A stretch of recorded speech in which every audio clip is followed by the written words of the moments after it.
Pues buenos días a todos. Estamos en una misión más de Tantún Catún, el tiempo de la promesa. Igual seguimos batallando un poco con lo del volumen en las voces. De todos modos, les hacemos la invitación para que se metan al canal de la página, ¿no? De Iglesia Tolteca. Ahí vamos a estar subiendo, pues, estos videos ya con con el volumen de la videollamada, que es el que está bien.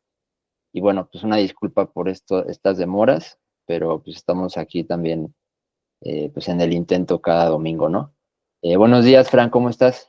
Bien, aquí observando que no es tan sencillo hacer estas conexiones. Tiene su Esperemos chiste. que se escuche lo mejor posible. Yo estoy acá con el micrófono al máximo Ujú, eh, y me está escribiendo Mónica que entra en un momento. ok. Sí, o sea, el Eh, volumen, tenemos buen volumen en la videollamada, pero ya al momento de transmitir es el problema. Pero bueno, esto se va a subir a YouTube y ahí se va a escuchar de mejor manera. Mi volumen sí se escucha normal, pero el de ustedes no. Ese es el asunto. Y bueno, nos acompaña también Moy y Jenny. ¿Cómo están? Bien, bien, por acá, igual. Sí, saludos a todos por allá, a Omey, a Frank, a Vicente, Chignahui también que andan allá en el World Trade Center, ¿no? Sí, a lo así es. mejor al rato se conectan también como ayer, al menos Sí, para yo saludar. les acabo de enviar el enlace y les platiqué que si quieren entrar y saludar por lo menos, o si quieren incluso transmitir, eh, esperemos que quede bien. ¿Se está escuchando bien esto? ¿Se está escuchando bien? Nosotros te escuchamos perfecto. Sí, Te digo que yo en te la escucho. videollamada no hay problema. O sea, el audio de la videollamada fluye. Se escucha más el mío, porque Ok, no se han integrado sus audios, pues, al en ok, vivo. Es un está tema bien. ahí técnico. Sea, hay que aprender esto, hay que Sí, aprenderlo además entre semanas. Y exacto. lo digo por mí, no me queda más remedio que Sí. aprender esta tecnología. Compañeros, entonces, ¿qué tenemos para hoy? Pues seguimos en la tónica. Creo que hay muchas. Ayer estuvimos platicando un poco en el Nika Nash, pues sobre el natalicio, sobre el personaje de Seacat. Eh, y bueno, son como muchos datos, ¿no? Muchos nombres, ¿no? Lo que nos dimos cuenta era que tiene nombres en distintas lenguas y también porque obedecen a distintos momentos de la vida, ¿no? Y bueno, creo que también ayer no abordamos como tal una lectura en sí, pero hoy sí podríamos a lo mejor entrar en alguna. Que de hecho, si hacemos como recapitulamos algunas otras lecturas, pues se ha mencionado mucho el nombre los nombres, algunos de los nombres en maya que le daban al personaje, ¿no? Pues sí, al personaje histórico, pero también al simbólico, ¿no? También nos damos cuenta Sí, que, pues es información, es conocimiento que está cifrado en nombres específicos que aluden a una iniciación, a una práctica, ¿no? También hemos estado dándonos cuenta también que en las lecturas que estamos haciendo cada domingo, pues hay diferentes niveles pues de interpretación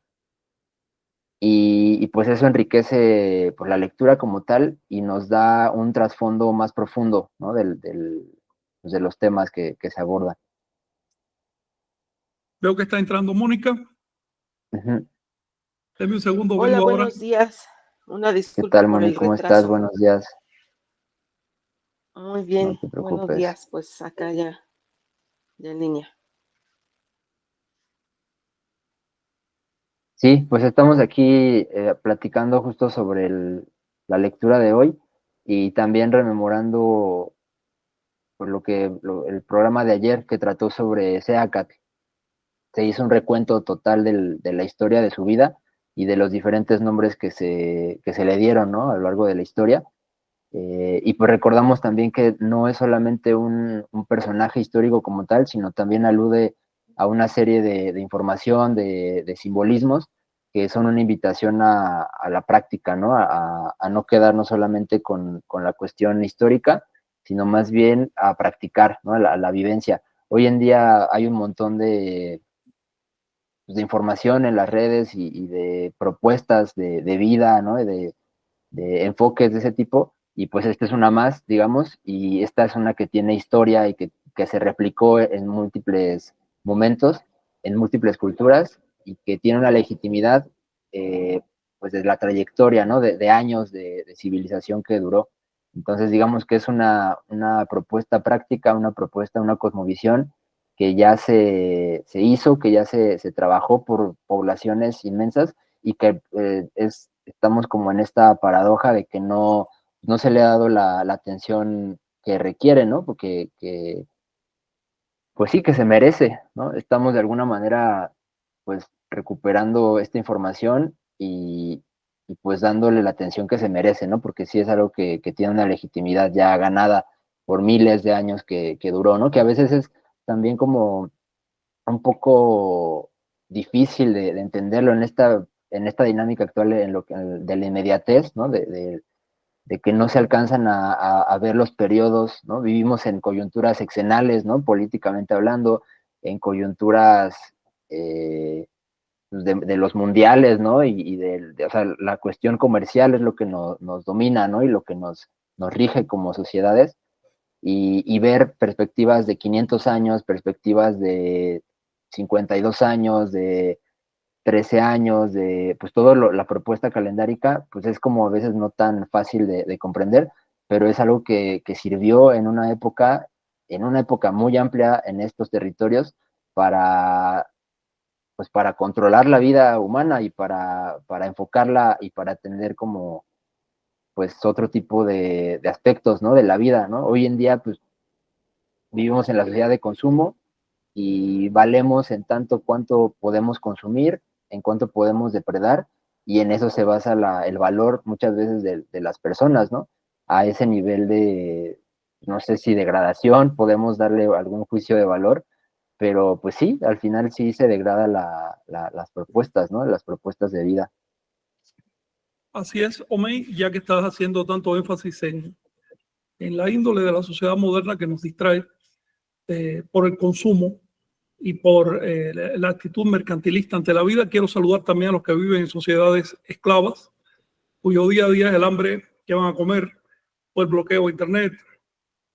No es solo mercantilismo, no solo es consumo, también es falta de consumo y bloqueo a cualquier actividad mercantil, en particular a los cubanos, pero también quiero saludar a los coreanos que no pueden escuchar ese saludo porque tienen prohibido Internet, a los venezolanos que tienen un hambre de años ya. Así que el mundo es muy complejo, no es solo el dominio del capitalismo, también hay sociedades que ni siquiera tienen capitalismo. Entonces, hay que tener en cuenta que en México vivimos en un país privilegiado que tiene libertades y tiene facilidades y hay que aprovecharlas porque lo que nos traemos entre manos son milenios de civilización. Y lo voy a decir sin falsa modestia, son pocos, muy pocos los grupos que están puestos realmente para el rescate de la cultura anahuaca e indoamericana en general. No digo que somos los únicos, hay varios grupos que están haciendo tremendo trabajo, pero somos pocos. En total quizás no pasamos de unas, que será 500 personas dedicadas a este asunto. Hablamos de milenios de civilización, de producto de millones y millones de personas. Eso requiere más esfuerzo. Y por otro lado, llegamos a muy poca gente porque hay pocos medios. En otras palabras, el trabajo se hace todavía más complicado. Tenemos que tener claro las circunstancias, donde estamos viviendo. Tenemos que aprovechar lo positivo para avanzar todo lo que se pueda. Esta época es de avanzar tanto como se pueda. Ya después va a haber momentos de descanso y demás. Pero ustedes lo ven, por ejemplo, a tenor de lo que vamos a hacer hoy, que son leer textos sagrados de Anahuac. Ustedes son testigos de cómo, por el hecho de insistir, están apareciendo documentos que quizás en una década ya no aparecen, ya no existen. Lo que significaría una pérdida neta. ¿Sabes cuánto se ha perdido? Por no insistir en su momento, por no hacerlo en su momento. Prácticamente todo. Lo que está quedando es quizás un 1% de lo que hubo. El resto de la pérdida no solo fue porque vinieron bárbaros de otro lado del mundo y quemaron y demás. No. También fue por no hacer las cosas a tiempo. Por dejar que los códices se pudrieran en las arcas o por dejar que los sabios que conocían. Les voy a poner un ejemplo que es impresionante. El intento de descifrar las cuentas mayas comenzó en 1815, lo empezó un señor de Turquía, un turco. ¿Sabías eso? ¿Turco? Un turco, apellidado Refinet Schulz, se apellidaba él, 1815. Por entonces estaba sonando mucho el tema de Champollion y la piedra Rosetta. Napoleón había invadido Egipto, encontraron la piedra Rosetta, por primera vez empezaron a leer jeroglíficos egipcios. Y este señor de Turquía dijo, oye, no solo en Egipto han aparecido jeroglíficos, también en México. Imagínate que en aquella época no había fotos ni nada, pero con unos dibujos malamente hechos por los viajeros que se adentraban en la selva maya, empezaron a copiar ahí las estelas mayas que veían eso. En esa época, los restos mayas eran mucho más espléndidos que ahora. Digamos que 3/4 partes de la destrucción ocurrió después de esa época. Entonces se podían escribir las inscripciones completas. Él empezó a recibir esas cartas y algún que otro libro que publicaron. Y dijo, ¿saben qué? Esto hay que descifrarlo. Porque esto es, de hecho, es una propuesta intelectual. Es decir, es riguroso, tiene orden, tiene... si yo empiezo a descifrar esto por el principio, termino por el final porque hay una lógica. Él llegó a leer en esa época, estamos hablando de década de 1810, él llegó a leer los números anahuacas. Descifró el tema de la barra y el punto y demás. No descifró el asunto de la cuenta larga, no lo descifró. No se dio cuenta que en algunas inscripciones hay una excepción en el segundo orden de compresión. Él no se dio cuenta de ese detalle, pero es que no tenía más datos, pero hizo bastante. Y después de leer los números se dio cuenta que eran fechas y dijo, pues hay que descifrar estas fechas. Así que desde entonces existe el intento de descifrar las cuentas mayas. Después de eso vinieron varios, bueno, la verdad que hubo 50 años de olvido. En la segunda mitad del siglo XIX aparecieron varios investigadores con muchas ganas. Ya hacia 1880 empezaron a copiarse los códices mayas. En 1890-94, más o menos, un investigador se dio cuenta de la excepción que les hablo en las cuentas calendáricas y empezó a cuadrar todo. Ya desde 1800 y cacho ya se comprendía, por ejemplo, las cuentas venusinas.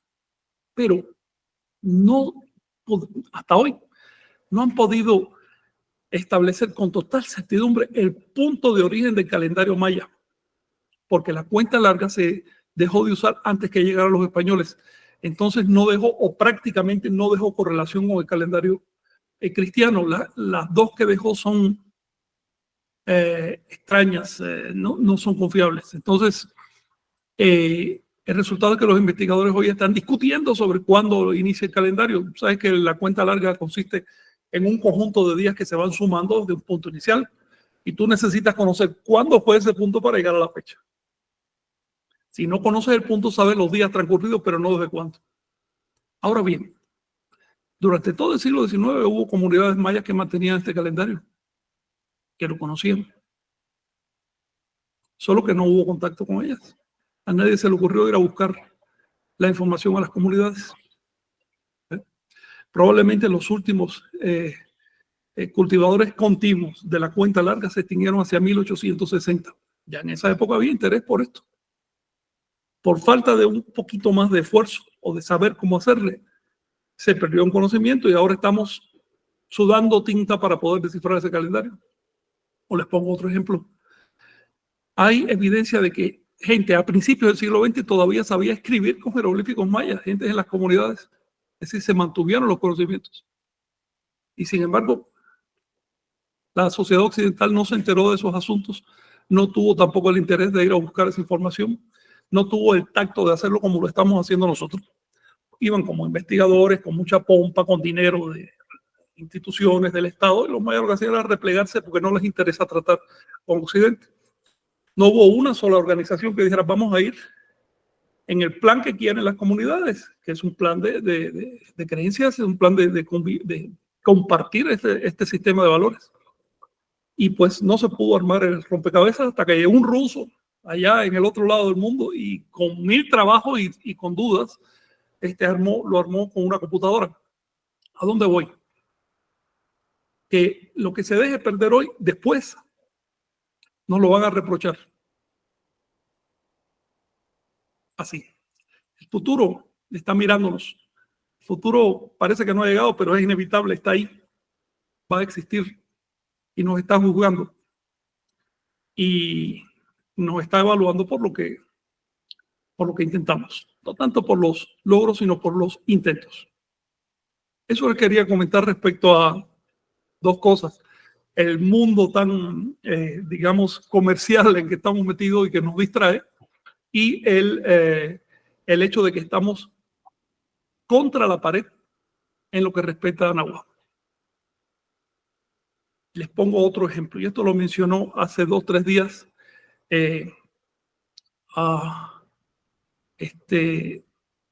bueno, el siguiente ejemplo es el siguiente, que les pongo es sobre la lengua.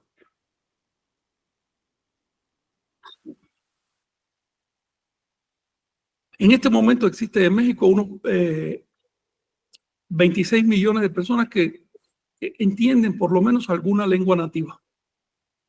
Quizás unos 10 millones que hablan alguna lengua nativa. Casi todas esas lenguas se van a perder en los siguientes 20, 30 años. Para la década del 2060 van a quedar náhuatl, maya, mixteca, zapoteca y quizás quiché, cachiquel. Pero van a quedar en malas condiciones porque lo van a estar hablando menos de 2000 niños en ese momento. Este es el momento de hacer el rescate. Después que se extinga esa lengua, ¿cómo nos van a ver a nosotros? ¿Como salvajes? Y no hablo de la iglesia tolteca que está haciendo lo que se puede, sino del sistema occidental en que vivimos.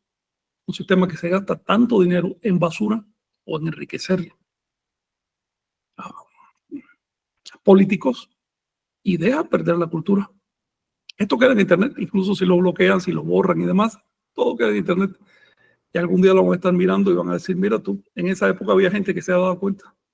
Entonces yo quiero estar en el bando de los que se dan cuenta, de los que apoyan la causa. Es lo que le quería decir. Adelante, por favor. Pues sí, el asunto está complicado. Pero también hay cosas positivas, ¿eh? Sí, totalmente. Mm. Sí, el hecho de que podamos estar o sea, por ejemplo, las clases antes se hacían de manera presencial, igual el alcance era mucho más limitado. Sí. Ahorita, pues ya nos estamos conectando con gente de otras latitudes que valora muchas veces, como dicen, uno no es profeta en su propia tierra o algo así, ¿no?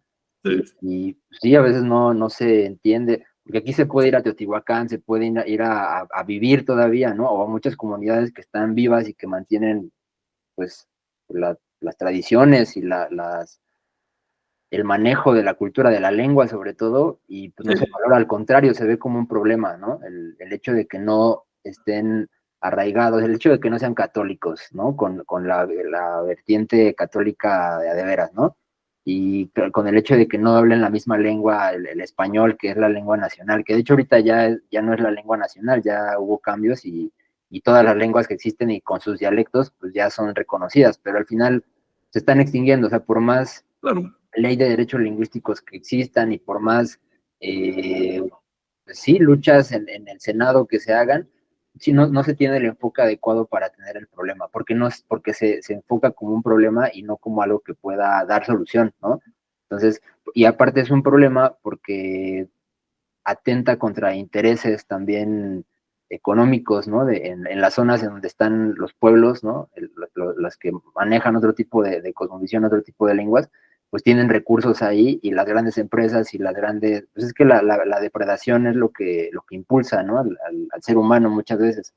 Y también esta visión buena onda, ¿no? De que se enfoca con los pueblos, de que no son depredadores y que están en comunión con la naturaleza y demás, pues también eso es a veces un problema porque se idealiza de una manera pues un tanto maniquea, ¿no? A este tipo de sociedades, ¿no? Que tienen esa raíz más pues visible y pues no se llegan a cuestiones como más de identidad, ¿no? De realmente legitimar ciertas prácticas, ¿no? Porque también esta cuestión de los usos y costumbres que legitima prácticas que realmente no son, pues o sea, que los discrimina, ¿no? El hecho de tener ciertos usos y costumbres en ciertas sociedades y a las otras no, pues ya lo segrega a las sociedades, ¿no?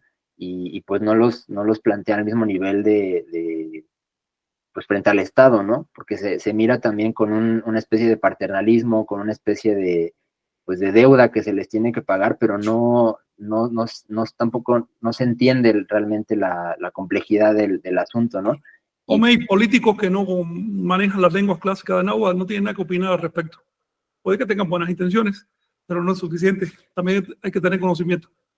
Por Sí, eso es no, que ¿sí? pero inclusive la hablan, o sea, yo conozco... No, lenguas clásicas de náhuatl.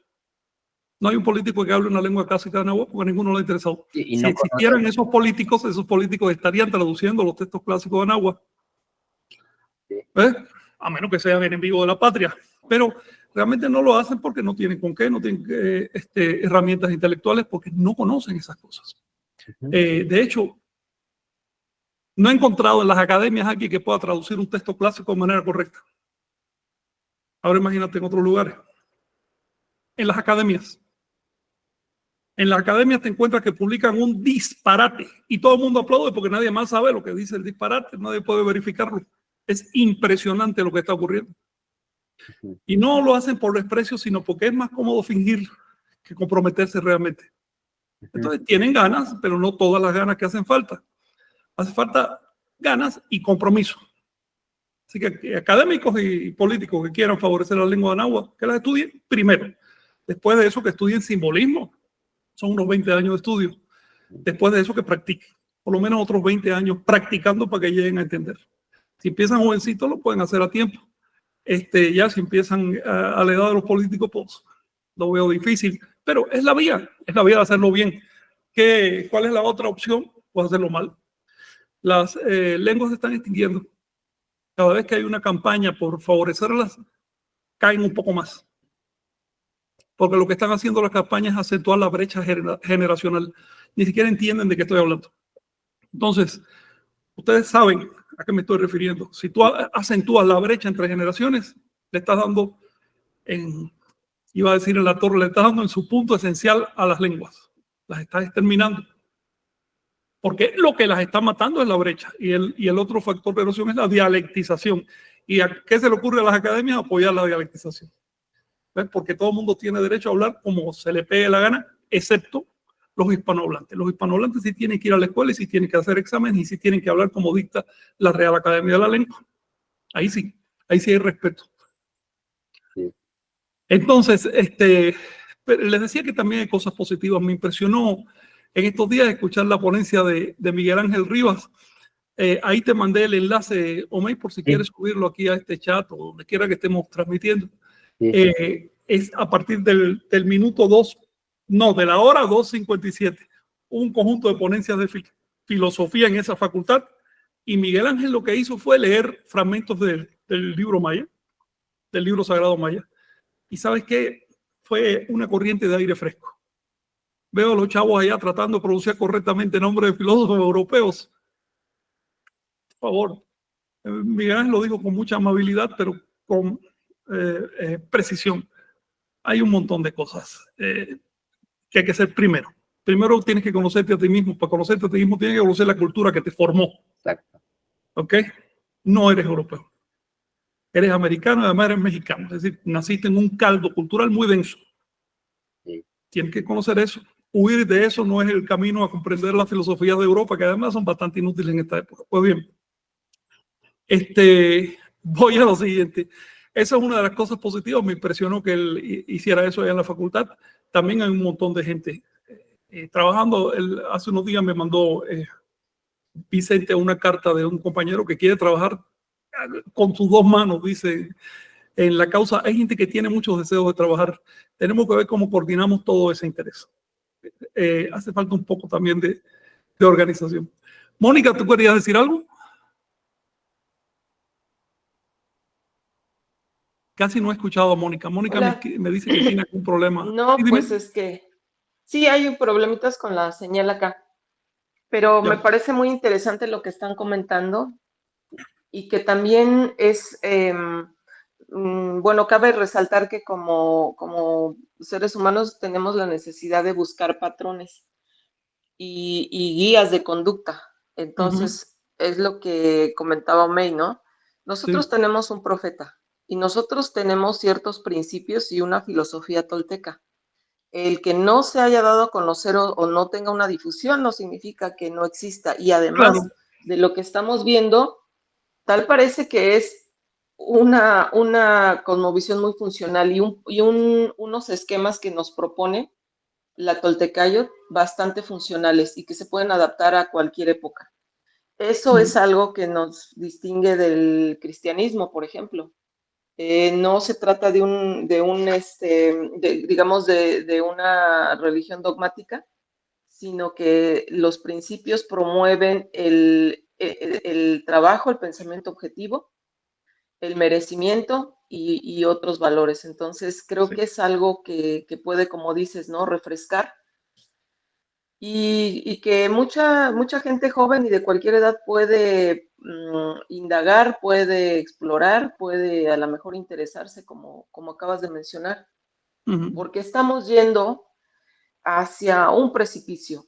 En todo el mundo hay una situación bastante tensa, hay muchas guerras, hay depredación brutal, hay pueblos que a estas alturas de nuestra historia no deberían estar viviendo ni padeciendo hambre ni muerte de manera despiadada. Entonces, No, es terrible lo que mencionas. ese instinto animal Sí. de acaparar, de depredar, no lo hemos podido trascender, desgraciadamente. Fíjate que Creo que se ha recrudecido más. me hace recordar una anécdota que les voy a contar acá de Gurdjieff, Grigori Gurdjieff. ¿Oyeron hablar de él? Sí. En una época, sobre todo, fue muy famoso como gurú, maestro. Esta anécdota se desarrolla cuando estaba la Revolución Rusa y estaban los blancos contra los rojos, contra no se sabe cuánta gente había metida en esa guerra. El caso es que los trenes venían de allá del oriente, donde estaba la batalla, cargados de gente huyendo de la batalla. Ellos eran los únicos que iban. El tren iba vacío solo con ellos, Gurdjieff y sus discípulos. Y alguien le preguntó, oye, pero ¿cómo ustedes van para la guerra? Y sí, sí, que nosotros comerciamos con la guerra. Nosotros somos empresarios de la guerra. Y la gente pensaba que iban a vender armas o algo. No, iban a foguearse. Llevaban por si acaso 2 carnets en el bolsillo, uno de los rusos rojos y otro de los rusos blancos, según el grupo que los agarrara, ¿no? Para sobrevivir. Pero iban buscando la batalla. Por lo tanto, las condiciones que estamos viviendo ahora, que están terribles, son una oportunidad para que tiene un espíritu guerrero. Un guerrero en la paz no tiene nada que hacer, pero en la guerra sí hay mucho que hacer. Ahora hay unas circunstancias que están de analizar. En lugar de evolucionar el mundo hacia un estado de consenso, de tranquilidad, ¿no? Está derivando hacia la imposición en todos los planos, político, geopolítico, económico. Y los pueblos cada vez están siendo más engañados y parece que la tecnología no se está usando a favor del pueblo. Aprovechemos la tecnología, usémosla en lo que se pueda y mientras se pueda, y dejemos un legado, aunque sea electrónico, porque eso no lo van a agradecer después. El tema de hoy es la historia de Seaka Topilsi. Fíjense que una de las cosas más interesantes es que esta historia quedó recogida en muchos textos de Anáhuac.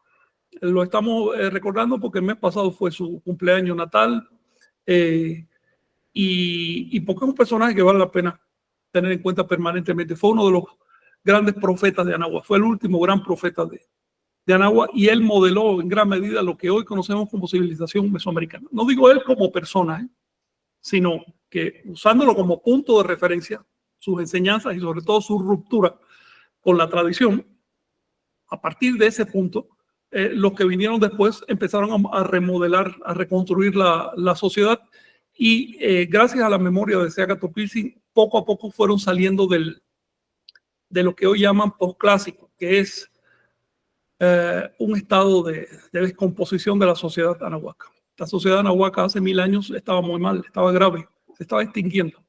Y él renovó las cosas. Entonces, a partir de ahí entraron poco a poco, se fueron creando de nuevo asociaciones de estados y demás.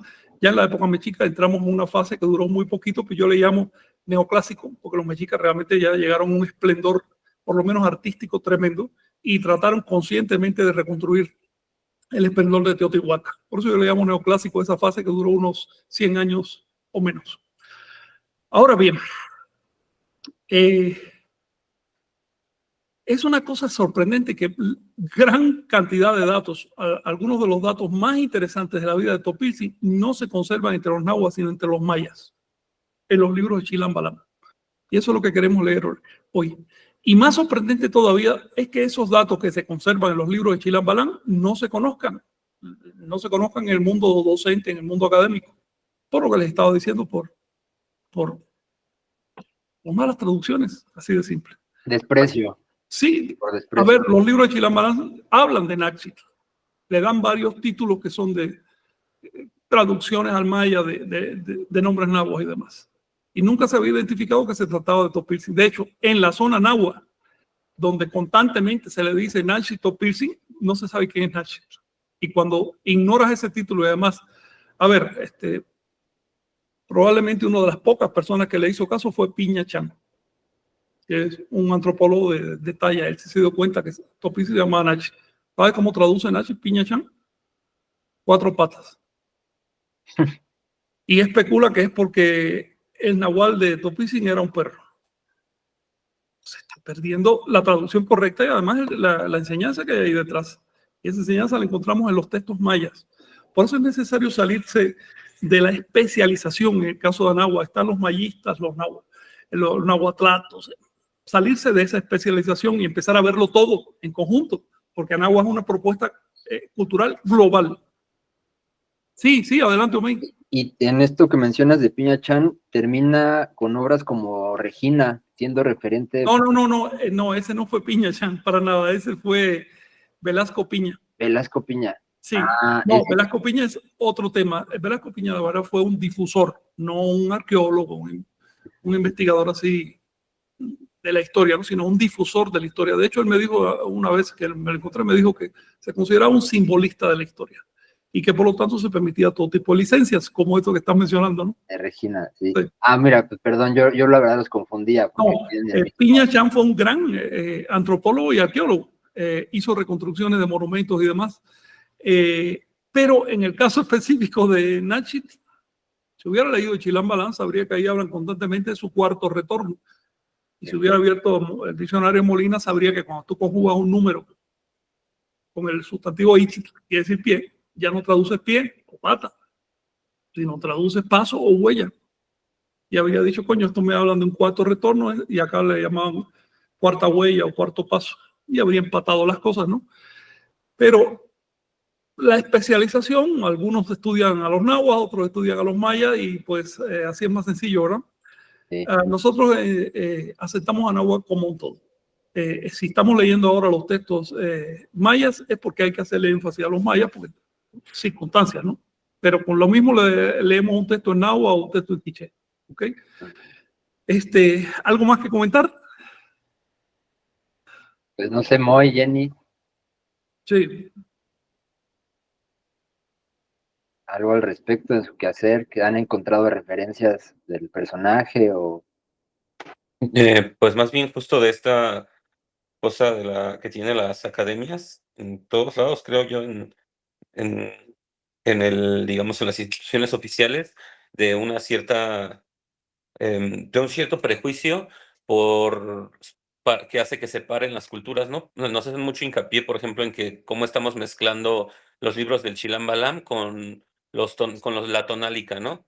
O los símbolos mayas, cómo es que hay equivalentes nahuas, como nos hemos encontrado, no sé, recientemente en la Ibero, por ejemplo, a una persona que cuestionan justo ese discurso, porque el discurso oficial sí dice que eran diferentes calendarios, eran diferentes culturas, ¿no?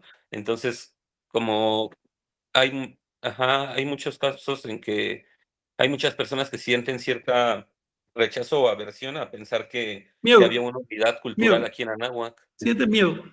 Es Ujú, miedo a meterse en un tema que no dominan. Y ponen un parche. Es decir, exacto. no, es que son cosas diferentes. Ya estudiaste alguna de esas cosas, por lo menos, vas a ver que no las han estudiado. Sí, sí, Oye, sí. cuando encuentres estos casos, te voy a sugerir algo. Pregúntale si es lícito traducir el Chilam Balán al español. Entonces, si se puede Sí, traducir al español, ¿por qué no traducirlo al náhuatl? ¿Hay sí, algún problema con eso? ¿O por qué no traducir las cosas del náhuatl al maya? ¿Algún problema con eso? pues sí, sí.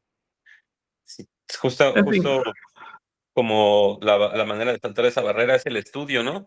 Es, estudio, claro. Estudia y sabes. No estudias y no sabes. Hay que ser un poco despiadado con eso. sí, pero pues sí es un poco fuerte pensar que no lo saben en las academias, ¿no? Así que decíamos, pero pues Sorprendente. en los institutos de investigaciones estéticas, en estos lugares especializados de estudios, en la ENA, no sé, tenemos un compañero que es antropólogo de la ENA y dice, es que en la universidad, en la ENA, pues se siente rechazo por todo esto de los tonales, por toda esta parte Miedo, de la cosmovisión. Ajá, hay un miedo, ¿no? claro. En realidad. Sí, Y es claro. mal visto, es catalogado como New Age, ¿no? Por la Es academia. matemática. Entonces no le gusta. Así de sencillo. Además, Sí, con astronomía te puedes imaginar. El pequeño grupo, pues son 4 gatos de la ENA que vienen de la cátedra de astronomía, no de antropología. A eso sí les gusta la matemática y la astronomía. Esos son los que hicieron la cátedra de astronomía, que es básicamente lo que se está haciendo de tonálica en México. Que también arrastra muchos prejuicios porque no quieren estudiar las lenguas. Es lo que les pasa a la gente que entiende de matemáticas, no quiere estudiar la lengua. Los que entienden de la lengua no quieren estudiar matemáticas. ¿Cómo vas a entender una civilización global? ¿Tú crees que los anahuacas estaban separándose de esa manera? Estaban integrados. Adelante. Pues Sí, sí permíteme, me aprovecho para saludar a los 4 gatos que se reúnen allá en el seminario permanente de arqueastronomía y mis respetos, porque han hecho descubrimientos muy notables. Sin embargo, no va a haber astronomía seria en Mesoamérica hasta que aprendan calendario. En Mesoamérica no se trata tanto de astronomía como de calendario. Pero bueno, es un tema aparte. Adelante, Maya. Pues sí, pues más bien yo creo que si alguien más quiere aportar algo, sería como la introducción de este día y pues ya para pasar a la lectura, si te parece bien, igual Mónica, sí, terminando platicamos un poco más a raíz de la sí, lectura. claro. Mónica, ¿estás dispuesta hoy? Porque me dijo Mónica que estaba teniendo problemas de comunicación. A ver si Sí, puede. parece que sí. ¿Se Ya, escucha bien? Sí. ok. Te escuchamos, Entonces Mónica. vamos a nuestra meditación dominical, que todos sabemos que es nuestro ritual y es nuestra entrega.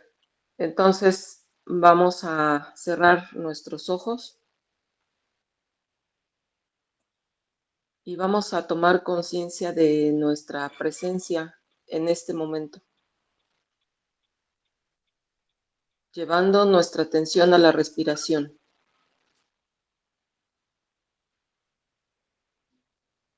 Nota qué tan profundo llega tu respiración. Nota cómo el simple hecho de prestarle atención genera un espacio de descanso.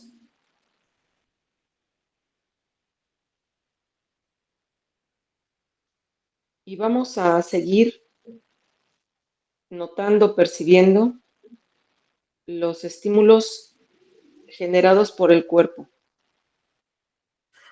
la posición del cuerpo respecto al lugar donde estamos, la temperatura del lugar, la luz que se percibe a través de los párpados, los sonidos.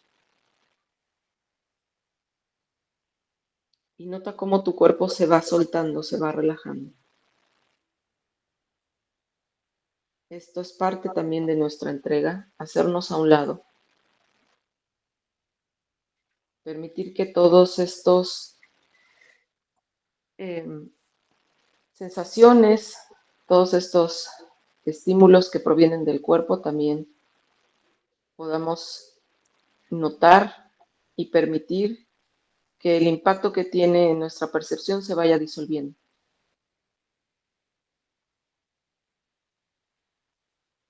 Y vamos a notar ahora las emociones, cómo nos encontramos a nivel emocional. ¿Qué emociones estuvieron movilizando tu cuerpo? ¿Cuál es la huella que dejaron? Y si te es posible, nota la rutina emocional que tienes. Si es posible, puedes darte cuenta cuáles son las emociones más recurrentes.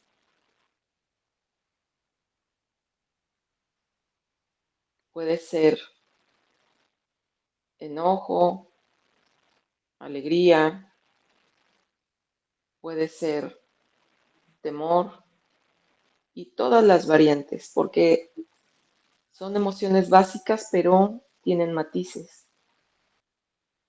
Puede ser aprensión, puede ser melancolía, tristeza. Nota tus rutinas emocionales, porque dejan siempre una huella en el cuerpo. Puede ser que hayas pasado por algún estado emocional reciente, sostenido, y nota cómo eso también genera cierta rutina, ciertos impactos en el cuerpo. Pero es el momento de entregar todo ello, de disolver.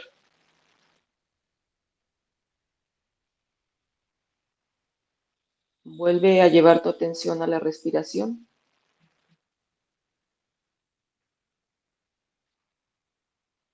Y de esta manera estamos ayudando también a que nuestro sistema nervioso recobre su equilibrio.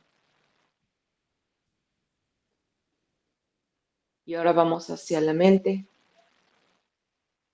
Notar los estímulos mentales, recuerdos, imágenes, pensamientos que hayas evocado durante este corto tiempo del ejercicio. La vocecita que habla, las conclusiones a las que siempre te lleva ese comentarista. Nota cuánta energía desgastas con los pensamientos. Y ahora puedes darte cuenta para dónde diriges más tu energía, tu atención, hacia el cuerpo, las emociones o la mente. Pero en este momento todo ello se va. Vernos al menos por estos instantes de toda esa rutina. De todos esos hábitos desgastantes para quedarnos con la parte funcional desde el silencio mental. Entonces vamos a estar unos instantes y enseguida vuelvo para dar las instrucciones finales.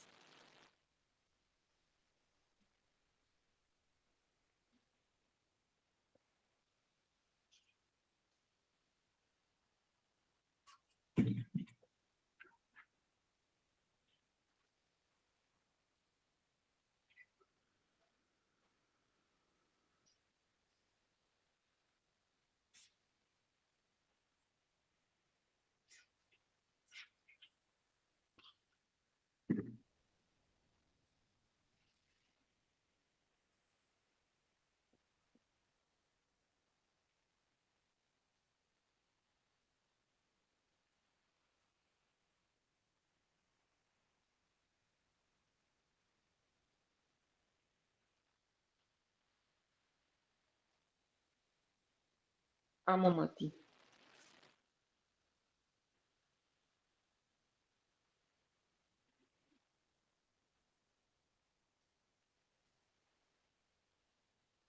Sin mente.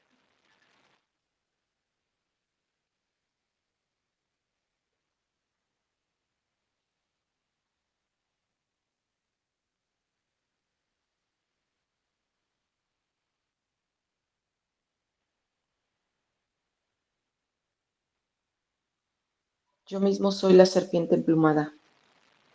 Soy el combatiente, el guerrero, el burlador de los sentidos. A nada temo. Ya vienen a verme mis predisposiciones.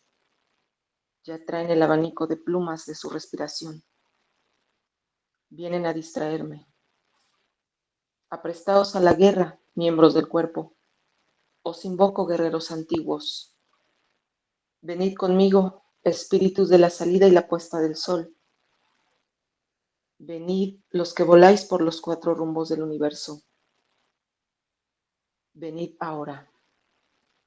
Y con esta frase invocamos ese espíritu o inspiración de nuestro profeta, Xiacatopiltzin. Y ahora, muy gentilmente, recordando su ejemplo, recordando que fue un hombre, vamos abriendo nuestros ojos para continuar con la lectura.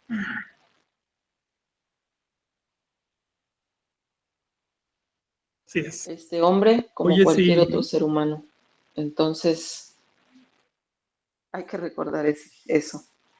No es un espíritu, no es un fantasma. Fue un hombre. Y su recuerdo nos inspira. Adelante, compañeros. así es, Mónica, gracias. Entonces, en recuerdo de ese hombre y en honor también, vamos a tener unas lecturas hoy del libro de Chilam Balam que se refieren a su biografía. Jenny, si pudieras hacernos hoy la lectura. ¿Recibiste la recibiste? No, todavía. Estoy compartiendo acá, por si quieres leer desde el cel. Ok, Sí. sí. Entonces, ¿empiezo? Sí, sí. Pueblos 8. Chumayel, de la lámina 3 a la 7. Tizimín, página 138. Y Maní de la 125 a la 127. Y Shoquén, la 28.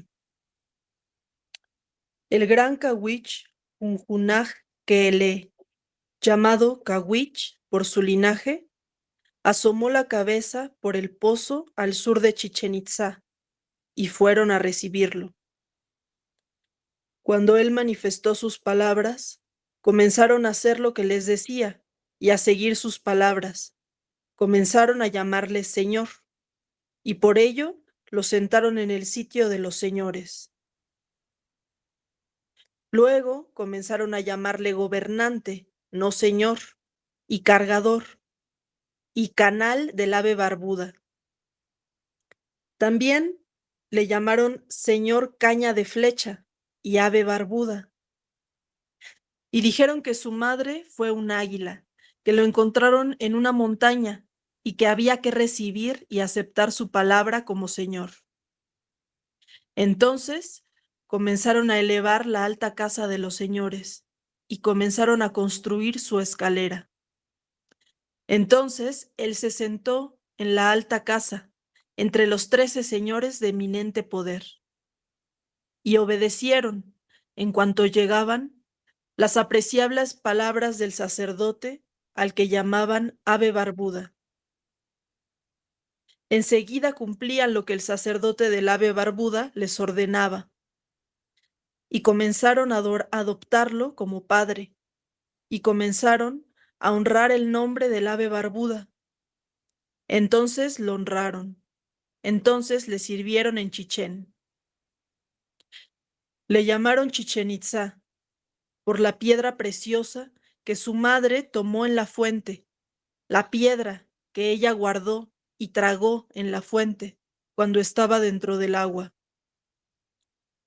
Cuando él marchó al oriente, a la casa divina del faisán del agua solar, entonces comenzó a entrar la miseria a Chichen Itzá. Y viene Pueblos 2, de Chumayel, de la página 75 a la 76, y de Shoquén 32 y 36. Tras poblar durante 13 dobleces de catunes, en el 8 Ajau, de nuevo fueron expulsados de sus hogares el gobernante y los moradores de Chichén Itzá por la guerra de Junackel, motivada por las ofrendas y creencias de los itzáes y por sus ceremonias con Ulil, el señor de Izamal.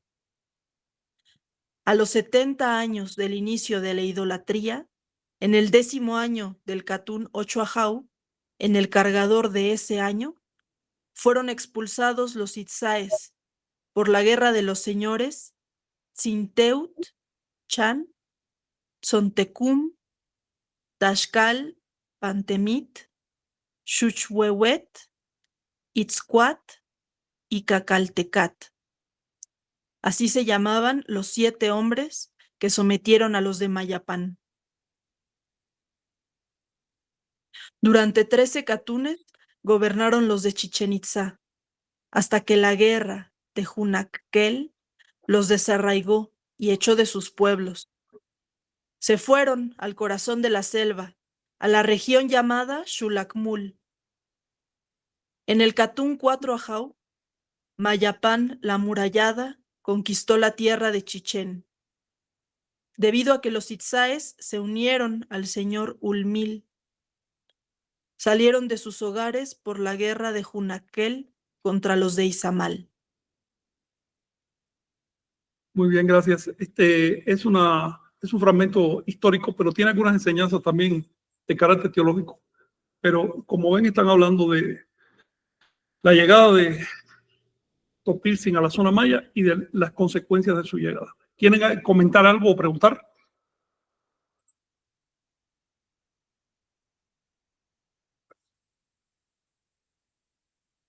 ¿Alguna cuestión? Porque si no empezamos a decodificar acá. Pues Kawich es Sí, mejor. Ese es el detalle. Sí. Omeya está mencionando algo que dije ayer. Observen, aquí dice el gran Kawish Hunakel, llamado Kawish por su linaje materno, por cierto. Hunakel, o un Juná solo es un enfático, es decir, muy.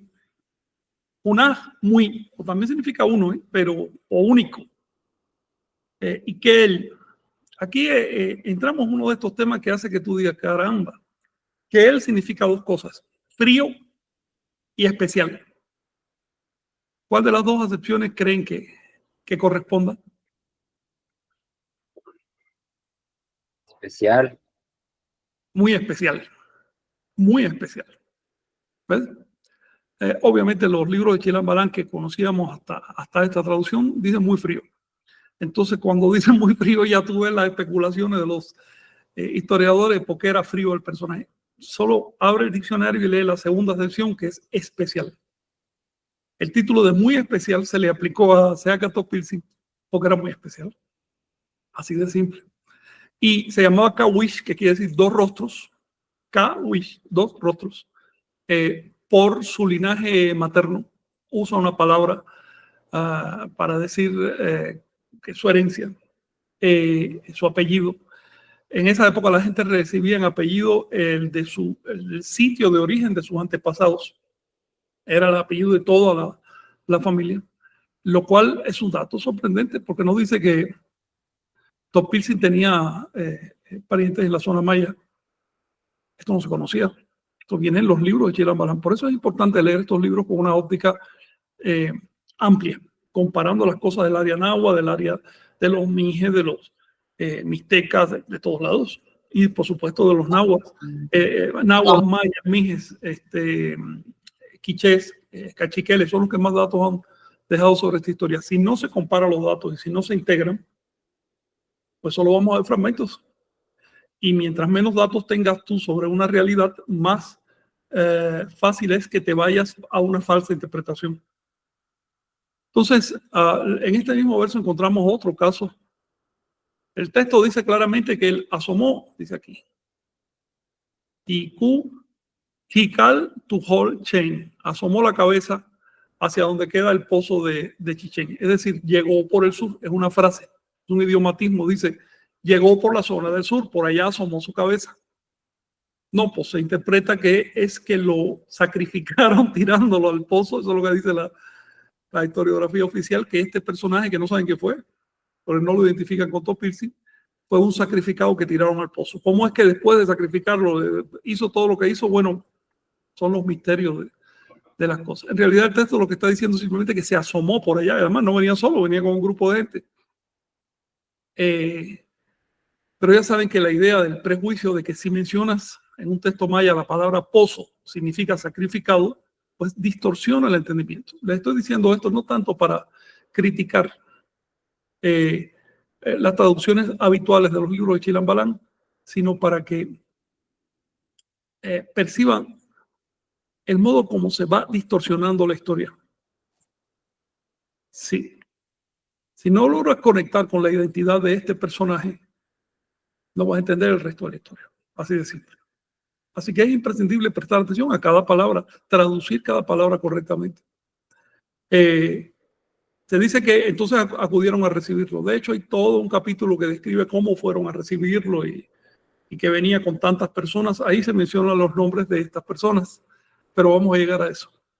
Cuando él manifestó sus palabras, comenzaron a hacer lo que les decía. Y esto es porque él, recuerden que había sido expulsado de Tula, pero finalmente tenía estatus de gobernante de Tlatoani. Y los mayas estaban encantados con él, los mayas no tenían ningún problema con él. Eran los seguidores de Huemac en Tula los que no lo querían. Pero los mayas lo seguían reconociendo como Tlatoani. Entonces enseguida le dieron un sitio de honor en el consejo que tenían ya. Se llama que, se aclara que le dieron el título de, primero le llamaron señor y cargador, después le empezaron a llamar gobernante. Es decir, señor es uno más de los señores, gobernante es el líder. Aquí vienen los nombres en maya. Primero le llamaron a Jau, que es simplemente señor de alto nivel. Pero después le llamaron Halash Winikil o Halash Winik. ¿Lo pueden traducir literal? Como hombre verdadero. El hombre verdadero, que era el título que daban al líder del Senado, por decirlo así, al gobernante.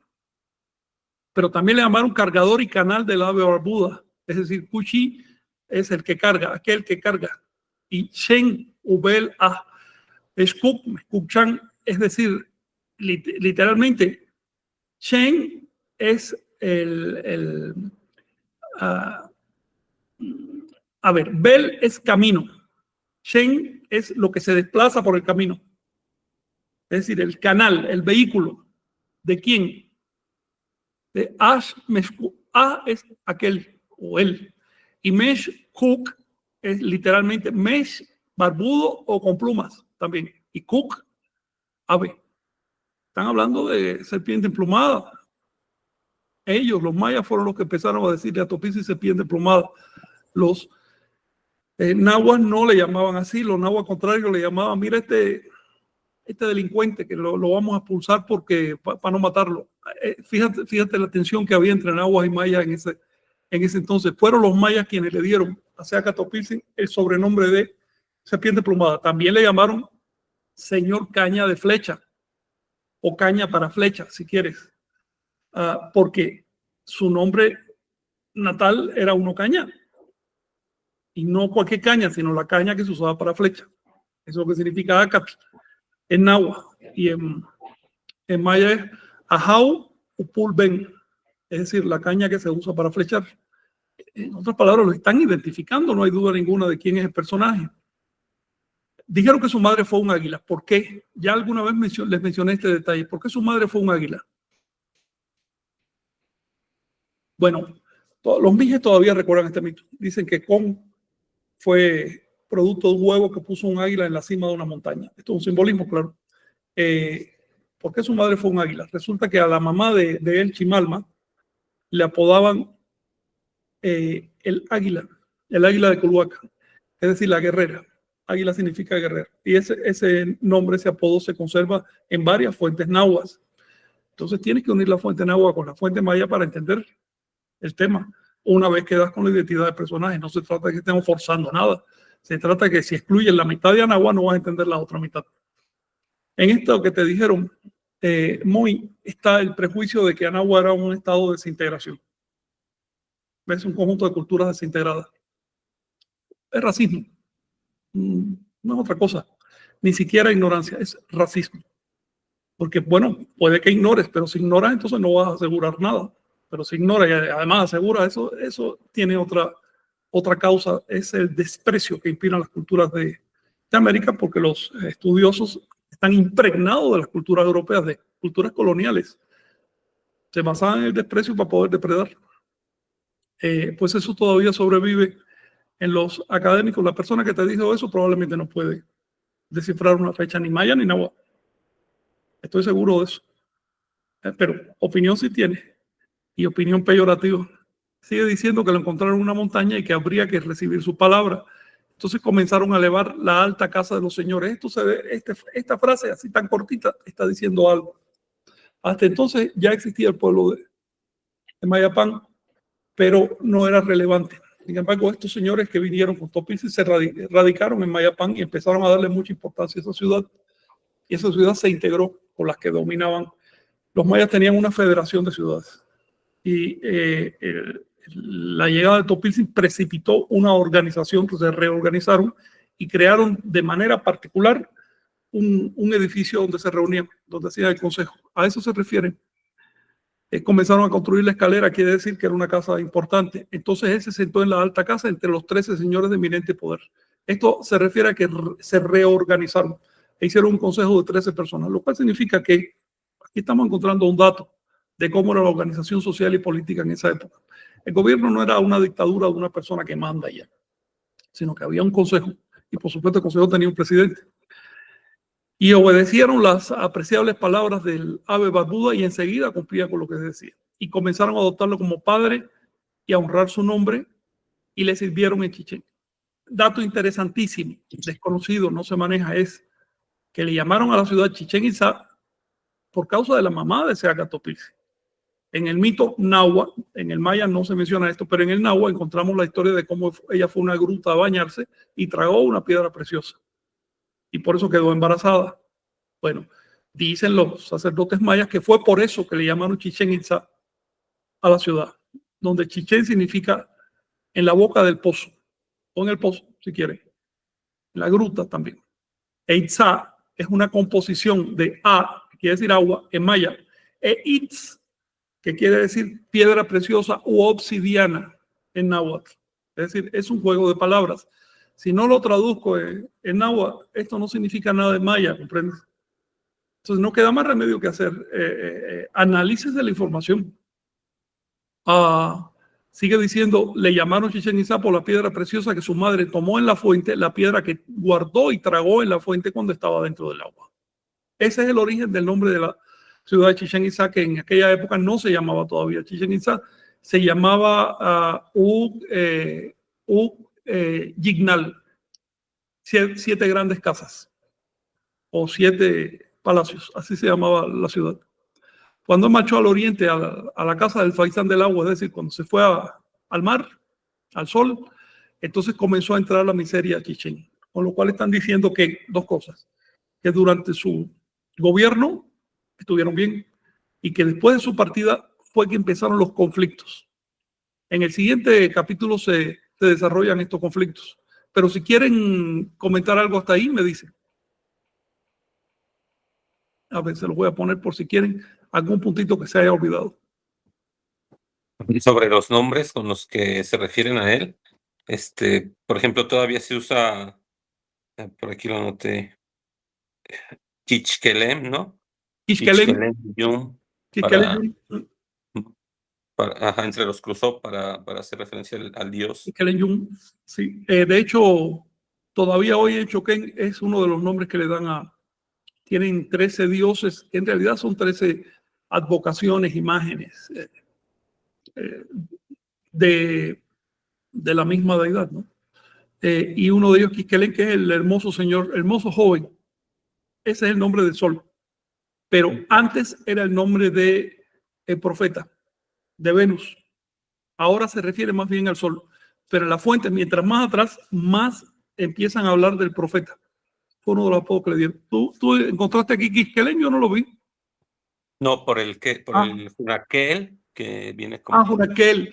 Que significa algo muy especial. Y es el título porque más se le conoce. Pero en algún otro capítulo que no viene acá, se explica Junaquel es Naxit. Algo que les quería mencionar, bueno, ya llegó el tiempo de mencionarlo, es que los términos en náhuatl que aparecen en los libros de Chilam Balam no corresponden al náhuatl. Hay que distinguir el náhuatl del náhuatl. El náhuatl es una lengua que se desarrolló como desde el siglo V después de Cristo hasta el siglo XII después de Cristo, con epicentro, bueno, es más extensa, pero su parte clásica fue más o menos en esa época y su epicentro fue en la ciudad de Tula. Así que en el siglo 8 o 9 después de Cristo se hablaba con esplendor la lengua náhuatl. Y el náhuatl fue, junto con el chichimeca, que es otra lengua, se unieron y crearon la lengua náhuatl. Esto lo sabemos porque todavía se conservan algunos cantos chichimecas y muchas palabras del náhuatl. Entonces, al comparar náhuatl con chichimeca, nos damos cuenta cómo surgió el náhuatl. El náhuatl surgió más o menos hace unos 1100 años, hace 900 por ahí, pero llegó a ser lengua clásica hacia 1400. Por lo tanto, el náhuatl es medio milenio posterior al náhuatl.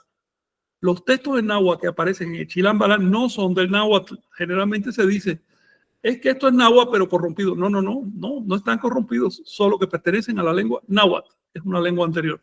Y gracias a los chilames podemos penetrar en la lengua náhuatl, porque los registros que dejaron los náhuatl no eran, en esa época, no eran fonéticos. No es como los mexicas que dejaron registros fonéticos. No, los registros de Chichén, los pocos que quedan, son jeroglíficos, son ideográficos más bien. Entonces no podemos leer el sonido. Ahora bien, de estos que llegaron con Junaquel, se mencionan sus nombres que son Sinteo-chan, Sontecum, Tascat, Pantemit, Sushuehuet, Ixcuat y Cacaltecat. Son fáciles de entender todavía en náhuatl, pues muy similar. Sinteo es lo mismo que Senteot. Dios uno, el maíz. Sinteo Chan, serpiente. Chan es serpiente, Chan es del maya, aunque también se puede interpretar como el de la casa de Senteo, porque Chan en náhuatl significa casa u hogar. Sontecum, en náhuatl es Sontecomatl. Sontecum, Sontecomatl, que quiere decir cráneo. Tlaxcal es Tlaxcali, ¿ves? La tortilla, el pan. Pantemit quiere decir bandera extendida. Pantemitl se diría en náhuatl. Sushuehuet es lo mismo que se diría en náhuatl Xoxhuehuetl, aunque en realidad se le llamaba de otra manera en el panteón náhuatl. Este nombre es arcaico y quiere decir anciano florido y es un nombre divino. Ixcuat es obvio, Istli, obsidiana, y Cuat es Cuat, serpiente obsidiana, que también es otro nombre divino. Ixcoatl. Y Cacaltecatl significa el de las casas o el de las mansiones. Cacalli. Pero también pudiera significar el de color negro o incluso el de los cuervos. Tiene todo ese sentido la raíz cal. Así se llamaban los 7 hombres que sometieron a los de Mayapán. Quiere decir que llegaron allá y se impusieron. No fue en guerra, se impusieron en buena onda porque a Topices lo aceptaron en buena onda y entraron al consejo y elevaron la ciudad de Mayapán y después detectaron que los Itzáes estaban siendo gobernados por un señor llamado Ulil, que ha instigado por, él tenía un hijo y su mujer, en fin, instigado por una mujer que era devota de cierta divinidad que venía del sur, que venía de la zona como de Nicaragua por ahí. Formaron una pandilla infernal y empezaron a sacrificar personas e hicieron cosas terribles. Entonces, al enterarse de ese asunto, Seacatl y los demás nahuas les hicieron la guerra y los exterminaron. Exterminaron al líder de Chichén Itzá. Entonces los mayas le dieron las gracias y por eso fue que lo invitaron a entrar al consejo. En otras palabras, estamos aquí encontrando una historia que nos saca del maniqueísmo. No se trata de que no hubiera sacrificio humano, se trata de que en esa época, como en todas partes de la tierra, ha habido sectas. Hubo sectas que hacían cosas terribles. En este caso era la secta de la familia del gobernante de Chichén Itzá, y nadie lo soportaba, pero nadie podía tirarlo porque tenía el poder del ejército. Entonces hizo falta la intrusión de Topilzin, de Hunaquel, para desterrarlo. Y de hecho, a partir de ahí renovaron Chichén y hicieron leyes un poco más fuertes sobre el culto religioso para que no se repitieran estas cosas. Sigue diciendo que los de Chichén gobernaron en total 13 catunes, que son 260 años. 260 años. Está hablando aquí de catunes de años civiles, de años 365 días. Hasta que Hunaquel los desarraigó de sus pueblos y se fueron a la selva, a una región llamada, esto significa, esta palabra maya significa desierto, o también maleza, un lugar sin habitar. Yo me pregunto si se están refiriendo a los primeros que fueron a vivir a la zona del lago Petén, porque en ese caso encontramos aquí el germen de lo que después fue Tayasal y el último estado maya. Sin embargo, no puedo hacer una asociación tan directa, porque después de esta historia sigue Chichén activa todavía durante 2 siglos, y es decir, probablemente se fue el grupo de devotos de esa secta, pero los demás de Chichén se quedaron normal, los demás moradores, ¿no? Y está diciendo que en Catún 4 Mayapán le apodaban la amurallada por razones que ustedes comprenden si han ido a Mayapán. Todavía hoy se conservan pedazos de murallas, son enormes. Mayapán, la amurallada, conquistó la tierra de Chichén por los pecados del señor Humil, y salieron de sus hogares, es decir, los seguidores de Humil se fueron por la guerra de Hunaquel. En otras palabras, estamos hablando de episodios históricos, cosas reales. Sabemos las fechas en que ocurrieron, los nombres de las personas. Es un pedazo de historia. No es un mito, no es una leyenda. Es una cosa completamente registrada. Es una historia que hay que incorporar a la historia de Anáhuac. Iba a decir historia de México, pero en realidad México ya es un concepto posterior. En esta época la zona se llamaba Anáhuac y el país maya se llamaba Maya. Así. Aunque les voy a decir algo. El nombre de Mayap se proliferó, se difundió a partir de la presencia de Topilzin. Antes de Topilzin, a todo el país le llamaban Itzá. No Chichén, sino Itzá. Chichén Itzá era la ciudad y el país se llamaba Itzá. Esos son datos a tomar en cuenta. ¿Alguna observación?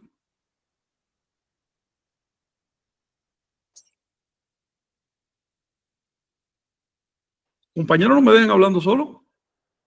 Sí, yo tengo una. No, voy a quitar mi cámara porque creo que la conexión anda medio lenta. Sí. Pues sí, es una fuente y que no viene de tradición, que no viene de un abuelito ahí que se lo haya inventado, o que viene de la tradición oral y de cosas así. Menciono esto porque alrededor de este personaje, en Amatlán de Quetzalcóatl, por ejemplo, se inventó ahí una tradición de turística, ¿no? Tú viviste en ese momento. Sí, de hecho yo caí en el momento justo en que estaba cocinándose ese caldo, y la verdad me cayó muy bien, ¿eh? Te voy a decir que tuvieran ese interés, pero no es histórico. Exacto. ¿Quieres que platiquemos de ese detalle? Pues porque vale la pena. Vale la pena, y mencionándolo, o sea, este texto no lo había leído con este enfoque, pues, del Pueblo Sucho, y me resulta muy nutritivo porque complementa un hueco. Hay muchos huecos en la historia, y esto sirve para irlos llenando y para sustentar la historia en cosas tangibles y legitimarla también, ¿no? Y dignificarla, sí, claro, de algún modo, ¿no? Claro. Pero, de hecho, Topilzin no vivió nunca en Amatlán, ni pudo. Amatlán surgió mucho tiempo después de Topilzin. Pero vivió relativamente cerca en la ciudad de Tepoztlán, y vivió años allí. Tepoztlán sí es una ciudad vieja. Pero en 1987, les voy a contar la historia. Había en México una organización llamada CIAM, Centro de Estudio e Investigaciones Antropológicas de México, una cosa así. Estaba dirigida por una señora llamada Carmen Cruz de Leonard. A esta señora la destituyeron por razones que mejor no menciono aquí. Agarró todo el patrimonio de piezas y de cosas que había en el SEAM, y además de tesis. Fueron décadas de tesis de personas, investigaciones buenísimas, algunas de gente muy conocida, como Lorenzo Journet y demás. Agarró todo eso, lo metió en un camión y se compró una tierra en el pueblo de Amatlán y allí metió sus cosas. Las autoridades nunca fueron a buscar ese patrimonio y finalmente la UAM, que era la Universidad de Morelos, que es la que le correspondía, no quiso meterse allí. De hecho, me lo dijeron así descaradamente: no nos vamos a meter allá porque ese museo y esa biblioteca que tienen allá tiene mucha contaminación, muchos hongos, y no queremos traer esas cosas para acá. El INAH, que surgió después, lo olvidó, simplemente olvidó ese patrimonio. Todavía hoy quedan restos de ese patrimonio allá. Los moradores de Amatlán es un pueblo reciente, surgió en 1926 con unas pocas familias, 4 familias que emigraron allá y fueron armando el pueblo. Estas familias venían de Guerrero, ni siquiera eran tlahuicas, pero ya después se acomodaron a la cultura tlahuica. El caso es que Carmen Cruz de Leonard se puso de acuerdo con el líder de la comunidad, que era don Felipe Palaro, que es de Monaguillo, era el asistente del cura, muy católico el señor, muy cristiano, muy buena persona. Y no había ni una carretera, no había ni un camino, no había manera de ir a ese pueblo. El pueblo era un pedazo de un grupo de casas en el medio del monte. Entonces dijeron, bueno, hay que atraer un poco de turismo, y por eso fue que crearon la historia de que por aquí caminó Seacato Pilsen con sus sandalias doradas y ese tipo de cosas. Eso fue en 1987, el mismo día de la fiesta, porque hicieron una fiesta para Topilsin. Ese mismo día muere en circunstancias muy extrañas Carmen Cook. Después de eso, obviamente los moradores crearon una asociación llamada Tecocoli, entró a las piezas que llevaba Carmen Cook, se llevaron todo lo que tenía valor y lo vendieron. Fue saqueo. Fueron 10 años de saqueo de la colección.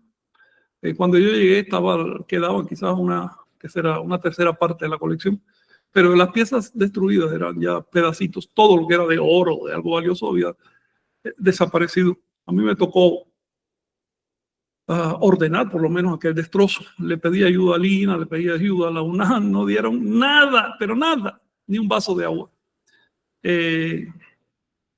Una cosa penosa. Al fin conseguí que por lo menos impermeabilizara la biblioteca, que llovía más adentro que afuera. Pero es inútil. Si no hay voluntad de parte de las autoridades, es muy difícil mantener una cosa así. Me tocó entonces estar en Amatlán un tiempo, todavía en los 90, poco después de eso murió don Felipe, me fui de allí, de Amatlán. No sé qué más ha quedado todo eso. Pero lo que sí te puedo decir es que Seacato Pilsen no pasó por allá, ni tiene nada que ver ese pueblo en la historia de Topilsin. No obstante, me parece muy bien que hagan fiestas en honor a Topilsin, si es que todavía la hacen, y que reciban un recurso a partir de ahí, pero la verdad es la verdad. Esto que les estoy diciendo son los hechos. Fíjense que por oponerme llegaban turistas americanos, y estoy recordando en particular cierta persona, a ofrecer dinero por las piezas. Era una cosa así descarada del tráfico. Yo estaba estupefacto. En ese tráfico había un calpul y una persona muy conocida de la tradición, que ahora lo quieren pintar de santo, estaba metida ahí. Por oponerme a eso, me detuvieron. Obviamente no tenía ningún delito, entonces tuvieron que soltarme, pero me tuvieron varios días guardado porque era un extranjero, ¿no? A ver si había cometido algún delito. Y en lo que yo estaba guardado se acabó de perder todo lo que quedaba de valor en ese pueblo. Una cosa terrible. Por otro lado, yo había llegado allá a Amatlán con un borrador el libro, con la primera edición del libro Evangelio de Quetzalcóatl. Cuando se lo dio a don Felipe, a él le dio casi una cosa, se impactó muchísimo porque vio la historia armada por primera vez. Y él era muy devoto de Seacato Pilsen. Entonces se sintió encantado. Y él fue el que tomó la costumbre de leer pedazos de ese libro en las fiestas que se hacían. Le digo, oiga, don Felipe, esa es mi interpretación, no es lo que diga, no es la tradición de Amatlán. Así que no diga que eso es la tradición, porque es mi interpretación, y si me estoy equivocando, ¿qué? Eso es lo que yo opino de esa historia. No es palabra sagrada. De todas maneras, pues, lo siguieron haciendo. Y así se fue armando. Esa historia me enseñó a mí que hay que tener mucha responsabilidad con el tema cultural, porque dices cualquier cosa y después lo van repitiendo por ahí y ya parece que es verdad. Y pues el investigador se puede equivocar, ¿ves? O la información puede que esté incompleta, no sé. No se puede pasar como tradición oral lo que es una investigación moderna. Esto lo digo también a tenor de 2 veces me pasó que vinieron personas de Calpulis a proponerme lo siguiente: mira el negocio. Si usted dice que esas cosas que investigó son de tradición oral, se las atribuye a nuestros abuelos, nosotros vamos a respaldarlo en eso que dice. Es decir, no se daban cuenta de lo que realmente estaban proponiendo. No se dan cuenta, no tienen conciencia cultural. Por eso las cosas, jóvenes, les recomiendo, cuando ustedes escriban algo o investiguen algo, fírmenlo. Si alguien se molesta, que se moleste, da igual, fírmenlo. Se firman las obras por responsabilidad, para hacerse cargo de lo bueno y de lo malo. Si quiere un error, tiene que dar la cara. No puede dejarlo en el anonimato. Cuando lo dejas en el anonimato, luego viene un ingenuo detrás y piensa que es tradición oral, que lo dijo el abuelo. Y así terminan creándose falsas tradiciones, pseudo tradiciones. La más escandalosa que yo encontré es la pseudo tradición maya del 2012. ¿Ves? Porque hubo personas que dijeron, esto me lo dijo un abuelo sin más, y los demás empezaron a repetirlo. Y como dejaba dinero, resulta que ahora todos están coludidos, es decir, una tontería. Una tontería que destruyó cultura. Y de alguna manera más limitada aparece también en el área náhuatl. Yo me acuerdo todavía que en los 90, por ejemplo, los náhuatl, los neomexicas, tenían una interpretación bastante apropiada, bastante correcta del calendario a partir de las fuentes. Y en ese momento, a fines de los 90, a alguien se le ocurrió ese disparate de que los días se estiraban en 6 horas y que una serie de disparates. Y lo anunció como si fuera cosa de tradición. Y hoy lo repiten todo como si fuera cosa de tradición. El resultado es daño al calendario. Por eso no podemos pedirle a un pueblo que no ha estudiado estas cosas que entienda cómo es el trabajo cultural. Pero tenemos que ser exigentes con nosotros mismos e ir presionando. Cada dato que ustedes obtengan, por ejemplo, la zona náhuatl debe saber de dónde viene, quién lo dijo, en qué momento. Eso debe quedar claro. Hay que seguir el linaje, la secuencia. Si alguien te dijo, mi abuelo dijo, investiga cómo se llama tu abuelo, dónde vivía, qué lengua hablaba. ¿Ves? Les pongo un ejemplo. Si viene un abuelo náhuatl y te habla del solking, eso no es tradición. La palabra solking se le inventó William Gates en el año 1921. ¿Ven? Así que a través del análisis antropológico, ustedes pueden darse cuenta de si lo que les están diciendo es cierto o hay mistificación. Y recuerden que las personas que mistifican la cultura no lo hacen por maldad, lo hacen porque no entienden lo delicado de estos procesos. Algo que les quiero decir, sobre todo a los estudiantes que pueden estar oyendo esto: una cultura es un tejido. Es un tejido.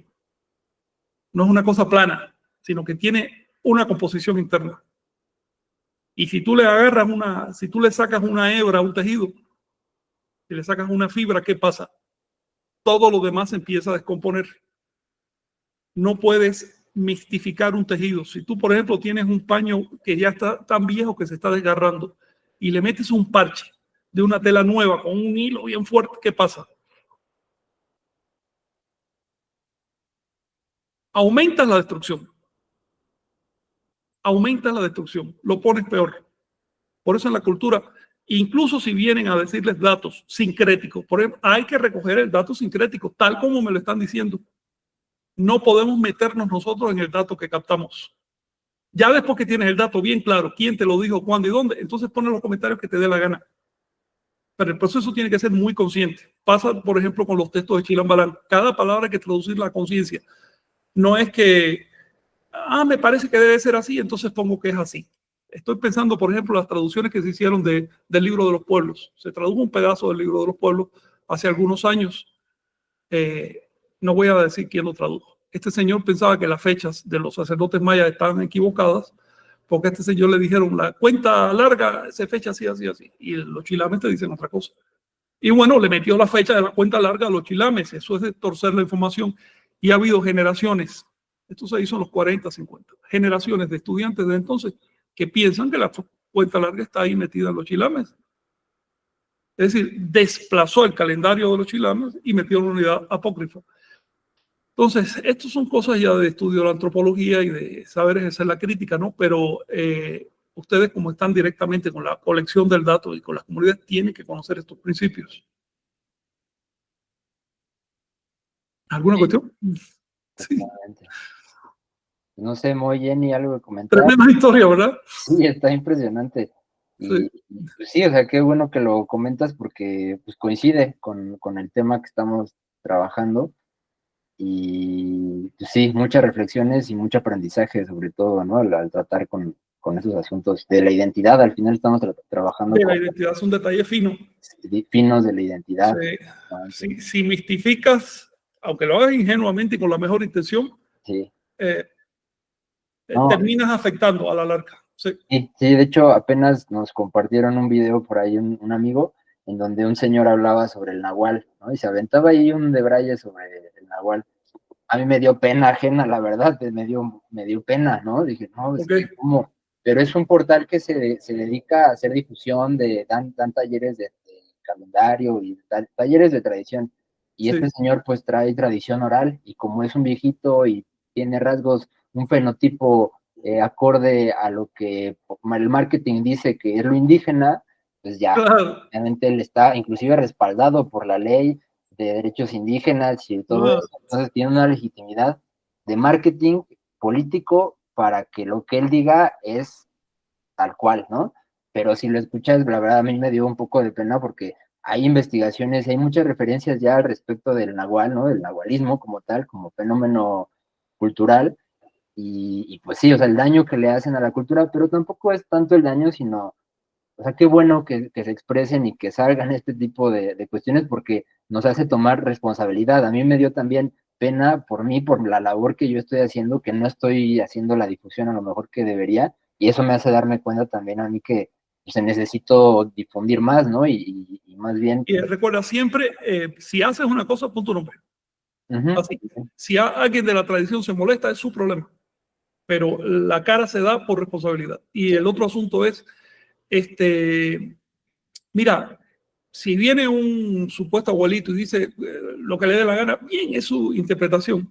El problema está en que venga después un estudiante, se lo trague y durante el resto de su vida esté tratando de verificar lo que no existe o que vaya con consejo a la investigación. O peor todavía, el abuso que se hizo en el 2012 sobre las fechas mayas produjo que desde entonces ningún estudiante quiso hacer una tesis sobre fechas mayas. Porque nomás plantear que sí va a hacer eso y ahora que lo señalaran como una nueva era y como un... Eso ya daña la cultura.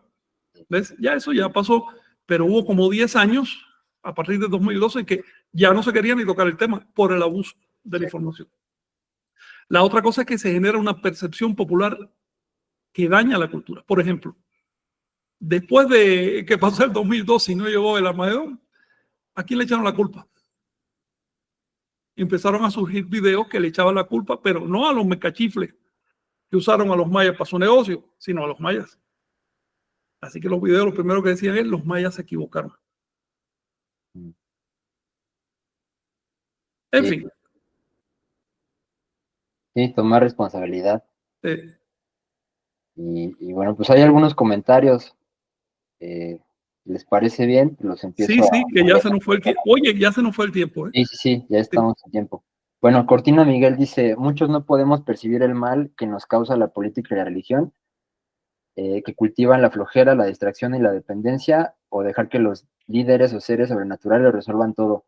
Como lo dijo Gurdjieff, al ser humano le falta unidad. Estamos dispersos y no somos conscientes de lo que hacemos. El ejemplo son los militares que van a la guerra y matan, la Santa Inquisición y sus millones de sacrificios humanos alrededor del mundo, o los policías que se corrompen y roban a sus propios hermanos. Saludos desde París. Hay algunas reflexiones sobre el tema. Wakuse Chat agradece por el gesto de compartir con todos nuestro legado y nos manda saludos. Rampam nos comenta, las traducciones de la academia terminan siendo algo absurdas, a veces muy literales y a veces muy transformadas a conveniencia. Es difícil dar con la interpretación correcta, ya que se necesita de un contexto amplio, pero no es imposible. Los atributos de cada nombre, águila, mezquite, sal, por mencionar algunos, pueden definir muchas cosas en sentido figurado. Saludos y muchas gracias. Sí, mira, quiero enfatizar esto que acaba de decir Pamela, porque ella está traduciendo el náhuatl directamente de las fuentes y ella se da cuenta que necesitas contexto amplio para poder sacar el dato. La parcialización y la especialización en que ha incurrido la antropología mesoamericana va en contra del interés, va en contra del conocimiento. ¿Ves? Si el estudiante no tiene un contexto amplio, no tiene nada. Los pintores saben que un color no existe en sí, existe en su contexto. Tú manejas el contexto y así produces la percepción del color. Y lo mismo pasa con la lengua o con la historiología. Al estudiar los datos, si no tienes su contexto, solo vas a ver anécdotas y las anécdotas las puedes interpretar como quieras. Así que a través de la lengua ella ha llegado a una conclusión a la que deben llegar los académicos. Contexto amplio.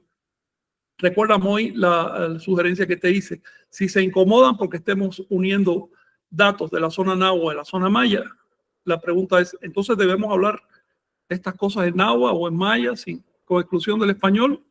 ¿O qué? Si podemos contextualizar en español, si podemos hacer una contextualización cristiana, pero no podemos hacer una contextualización arahuaca. ¿Qué está pasando ahí? Es una herramienta del sistema. Los que dicen eso no lo saben. Se les ha inculcado en la mente, pero es una herramienta del sistema para no ver lo que tienen delante de la nariz y para poder seguir perpetuando estereotipos. Sí, básicamente es eso lo que promueven, estereotipos de la cultura. Y terminan con una caricatura, ¿no? No con algo Sí, basado claro. en... Si tienen una caricatura, primero no hay respeto, segundo justifica lo que sea. Exacto. Aquí tiene la historia que hizo Mel Gibson de los mayas, una caricatura de millones de dólares, ¿ves? Pero que marca la cultura mucho más. Sí. Una investigación seria. Después de la película de Mel Gibson se puso de moda entre los académicos interpretar todo lo maya como sacrificios humanos. Los académicos no se dan cuenta, pero están siendo educados por una película. ¿De quién? De un ignorante. Así, de un ignorante que viene con prejuicios cristianos, porque de eso se trata el Señor. Sí. Bueno, pues Aranjuez nos manda saludos afectuosos. Paco Cuautitlán, saludos compañeros, buenos días. Sofía Giovanna nos dice que desea trabajar no solo con mis manos, también con mi corazón. Hola, buen día desde Argentina, nos comenta Inés Sorrentino. Sofía Giovanna sugiere puntos estratégicos para sumarnos. Sí. Saludos, se escucha bien, o sea, nos comentan que ya se arregló un poco lo del sonido. José Cruz, felicidades, nos dice. Maclac León Semazat nos manda saludos también. Abraham Estrada también, saludos a todos. Y pues ya, Huitzil Tlacat igual nos manda saludos y nos desea buenos días a todos. ¿Cómo no? Sería todo por los comentarios de... Yo aprovecho para saludar a Jonathan y Vicente, que están ahora en el encuentro de World Trade Center, ¿no? De espiritualidades. De espiritualidad. Sí. Ok, vamos a ver de qué se trata eso. A ver. Sí, Moy, adelante. Me parece curioso el caso, para retomar un poco esto que mencionabas el caso de la película de Apocalipto, ¿no? Que está basada pues en una investigación muy superficial, en un montón de prejuicios, pero que tiene un impacto bien cañón también ahí en la zona maya. Así, por ejemplo, a los mayas realmente les gusta verla, ¿no? Por el hecho de que está en maya, porque usan la lengua maya. A personas hablantes de maya para doblar, ¿no? Pero también es curioso que, por ejemplo, son las voces en maya, pero puestas en actores que no son mayas, ¿no? O sea, está doblada, pero sí está en maya. Y por ejemplo, las personas que tratan de hacer algún intento como de hacer productos culturales, pues para el turismo, tienen ese referente, ¿no? En todas las zonas arqueológicas hay mayas disfrazados de mayas de Apocalipto, ¿no? Bueno, porque era una reflexión que hacíamos con Filiberto una vez que andábamos allá por Valladolid, que eso, pues que viene de Apocalipto, esa imagen del maya con el pelo con cierto corte, con taparrabo, con un montón de pinturas como tatuajes, como un poco, un poco salvajón, ¿no? Y decía Filiberto, pues que él sentía cierto rechazo por esa idea de mayas, de que esos fueran guerreros mayas. Él nos decía, para mí los guerreros mayas, pues son los mayas que andan partiéndose en la espalda, Claro, en las obras, ¿no? claro, o trabajando Y, para ajá, ser útiles. trabajando pues, pero esa imagen venía de ahí y es tomada por los mayas porque sí hay, o sea, por otro lado sí denota que sí hay una necesidad de encontrar referentes, culturales, identitarios, ¿no? O sea, Sí, eso, o sea, es apocalíptico porque es lo que está a la mano, ¿no? Pero sí podemos, y tal vez es lo que nos toca, crear otras representaciones que estén basadas en el estudio, ¿no? De otras representaciones de la cultura maya que estén basadas en el estudio y que aporten a esa identidad al final, ¿no? les estoy mostrando aquí una portada de una revista. ¿Reconocen la revista? No. Es la revista Atalaya de De los la Testigos de Jehová, atalaya, ¿no? Ujú. Ujú. traducida al náhuatl, si se le puede llamar náhuatl, No manches. porque es un chapuceo ahí, pero bueno, supuestamente traducida al náhuatl. La señora que nos facilitó esto, a mí directamente no, sino a un alumno que nos facilitó la copia, estaba emocionadísimo, porque dice, por primera vez estaban devolviéndole sus raíces. ¿Sí? Entonces hay que tener un cuidado infinito con este venenazo, lo están interpretando como raíz, porque se lo ponía en un agua bueno. Entonces, pasa lo que me estaba diciendo con Apocalipto, por lo menos estaban escuchando maya a través de una película que significa una procedencia de autoridad, algo que autentifica la lengua. Luego, el daño se está haciendo por todas las vías. ¿Ustedes creen que esto apoya en algo la cultura náhuatl? Todo lo que quieren los que tradujeron esto es que los pobres le saquen su dinero para mantener a los ricachos que dirigen la organización. Eso es todo lo que quieren. Y mientras tanto, un venenazo porque las doctrinas que tienen son puro veneno. Son demoledoras de las raíces. Pero es lo que hay. Entonces, el trabajo es complicado. El trabajo es complicado. El daño se hace por vías obvias y también por vías sutiles. Y por eso es que las medidas que toman generalmente los gobiernos, no solo en México, sino en toda América, de protección de las raíces, por lo general son ineficientes, porque no están viendo la complejidad del asunto. Por ejemplo, actualmente se le están abriendo los campos en México a las sectas evangélicas. Es así de sencillo. Lo demás son cuentos. Ese es el efecto real. Y lo que se va a medir de aquí a 50, 100 años es que las sectas están acabando con lo poco que queda de las raíces. Claro, no estoy diciendo que no, ni metiéndome tampoco en el tema de que cada cual tiene libertad para creer lo que sea, pero no es justo que el intento de legalizar la iglesia maya tropiece con tantas dificultades a punto que a Vicente le dijeron que los mayas nunca serán una religión porque son indígenas.